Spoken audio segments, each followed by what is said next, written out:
बांका की बात करें तो आरजेडी के पूर्व केंद्रीय मंत्री बड़े नेता हैं, लालू परिवार के बेहद खास हैं, उनको वहां पे मौका दिया गया। तो दूसरी तरफ जो है वहां पर जदयू ने अपने पुराने सांसद को ही रिपीट किया।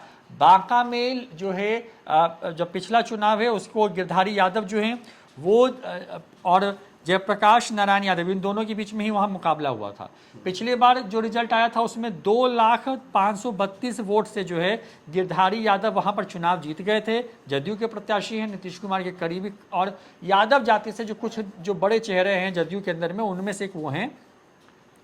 4,77,788 वोट वहां पर उनको आए थे और आरजेडी को 2,77,256 वोट आए थे।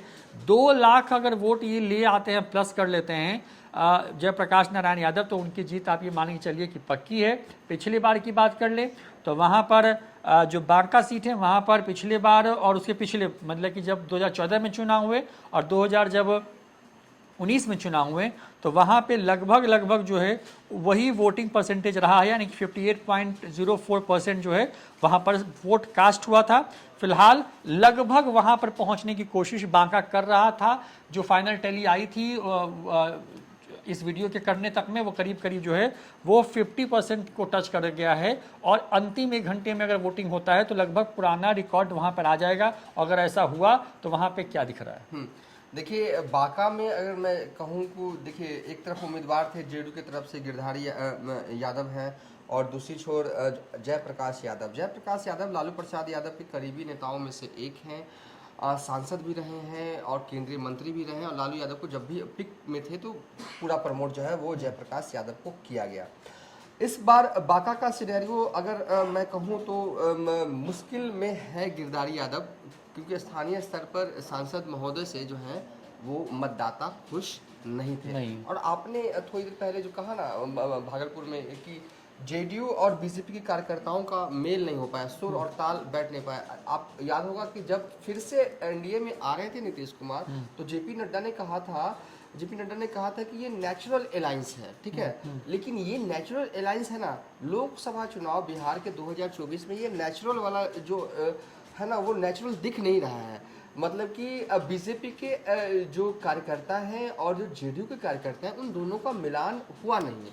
क्यों नहीं हो पा रहा ये पता नहीं, लेकिन सीट दर सीट यही हाल है कि दोनों कार्यकर्ता एक दूसरे को मजबूती प्रदान करते हुए नजर नहीं आ रहे हैं और इसका असर जो है जैसे कि भागलपुर में तो पड़ा ही, बांका में भी देखने को यही मिल रहा है। जो है वो बीजेपी के कार्यकर्ता जो है वो जेडीयू के कार्यकर्ता के लिए उस रूप में काम नहीं कर रहे हैं या उस रूप में कर सकते थे, उस रूप में किया नहीं। और इसका खामियाजा होता क्या है कि बूथ पर पड़ता है, बूथ मैनेजमेंट आपका जो है वो कमजोर पड़ता है। जब लोग बूथ पे जाते हैं आपके लोग वहाँ पर नहीं होते तो इसका खामियाजा पड़ता है। देखिए जयप्रकाश यादव मुझे यहाँ से लग रहा है कि मजबूत स्थिति में है और मजबूत स्थिति में पुराने नेता हैं और लंबे वक्त से सियासत करते आ रहे हैं। हालांकि गिरधारी यादव भी 2 टर्म सांसद रह चुके हैं, वो भी पुराने नेता हैं, लेकिन कहते हैं ना यहाँ नया पुराना वाला हिसाब नहीं, उम्मीदवार दोनों कांटे का है। और इस बार यहाँ पर एक एज दिख रहा है तेजस्वी को बांका में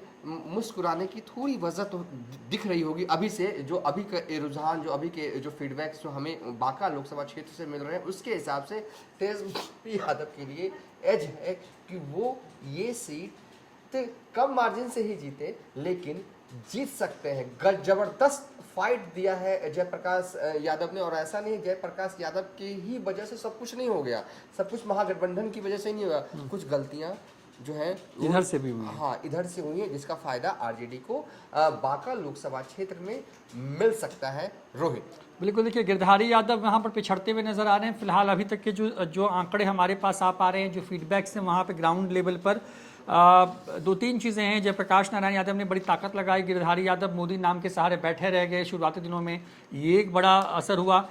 यहाँ पर भी कुल 6 सीटें हैं लोकसभा की, विधानसभा की इस लोकसभा के अंदर में सुल्तानगंज, अमरपुर, देवरिया, बांका, कटोरिया और बिलहर। यहाँ पर जदयू थोड़ी स्ट्रांग होल्ड में है, 3 सीटें उसके पास अपनी हैं, बीजेपी के पास 2 है, बांका, कटोरिया, और आरजेडी के पास सिर्फ 1 सीट है जो है आपको जहाँ से ये भूदेव चौधरी वहाँ पे जब विधायक हैं।